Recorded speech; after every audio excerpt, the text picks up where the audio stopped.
Idea video अंगणवाडीतील मुलांच्या मातांसाठी. नमस्कार. आजच्या मीटिंगमध्ये तुम्हा सर्वांचे हार्दिक स्वागत आहे.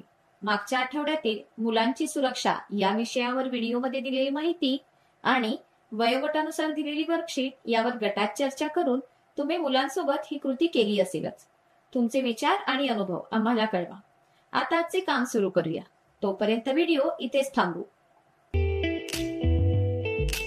आता आपण पुढची कृती करूया, जिचे नाव आहे चला करून पाहूया. जमिनीवर मातांच्या संख्येनुसार वेगवेगळ्या अंकांचे कागद उलटे करून ठेवा आणि मधोमध काही आईस्क्रीम स्टिक्स ठेवा.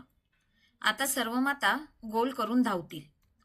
लीडर माता स्टॉप म्हटल्यावर प्रत्येक माता खाली बसून आपल्या समोरचा कागद सरळ करेल आणि त्यावर लिहिलेल्या अंकांनुसार आईस्क्रीम स्टिक्स मोजून कागदावर ठेवेल. जी माता सर्वात आधी हे काम पूर्ण करेल ती विजेती ठरेल. खेळ पूर्ण होईपर्यंत व्हिडिओ येथे पॉज करू. आता पुढील क्रियाकृती करू, जिचे नाव आहे काही नवीन शिकूया. बोटांच्या वापरामुळे हाताच्या सूक्ष्म स्नायूंचा विकास होतो आणि डोळे व हातांचा ताळमेळ सुधारतो. यामुळे कल्पनाशक्ती वाढते आणि रंगांच्या माध्यमातून स्वतःला व्यक्त करण्याची संधी मिळते. चला या व्हिडिओमधून अधिक जाणून घेऊ.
या व्हिडिओचा तुम्हाला कसा फायदा होऊ शकतो हे सर्व मातांनी एक एक करून गटात सांगा.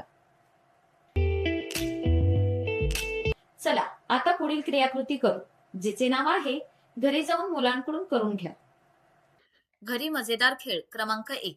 मुलांसोबत परिसरात जाऊन लोगो किंवा चिन्हे दाखवा, जसे की किराणा दुकानांचे फलक, थांबण्याचे चिन्ह इत्यादी, आणि ती चिन्हे तयार करण्यासाठी मुलांना मदत करा. खेळ क्रमांक 2. समानता दाखवण्यासाठी मुलांशी चर्चा करा की मुले आणि मुले कसे समान आहेत. ते खेळू शकतात, त्यांना जे हवे ते करू शकतात आणि त्यांना हवे ते बनू शकतात. दिलेल्या वर्कशीटमध्ये मुलांच्या वयोगटानुसार क्रियाकृती दिली आहे, त्या समजून घ्या आणि मुलांकडून करून घ्या. दिलेली क्रियाकृती आणि वर्कशीट करण्यात मुलांना आनंद वाटला का, हा अनुभव आमच्यासोबत नक्की शेअर करा. आजच्या क्रियाकृती इथेच संपत आहेत. अशाच नवीन माहिती आणि क्रियाकृतींसोबत पुढच्या आठवड्यात पुन्हा भेटू. तोपर्यंत तुमची आणि मुलांची काळजी घ्या. धन्यवाद.